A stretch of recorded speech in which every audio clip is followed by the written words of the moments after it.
இங்கு முதல் முதல் கொதித்தது யார்?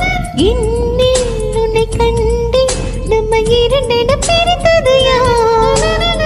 தேகம் அதில் ஜீவன் ஒன்று பிறந்திட இருப்பது யார்?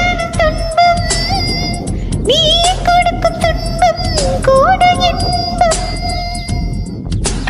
ஏங்கும் நெஞ்சில் ஏங்கும் என்று தொடர வேண்டும். உன்னை மல்லி கொடியே கொள்ளையடிக்காதே. விண்ணிலவு மகளின் உள்ள பறிக்காதே. தின்றல் வரும் மொழியை பூக்கள் அறியாதா? தின்றலுக்கு மலரின் நெஞ்சம் தெரியாது.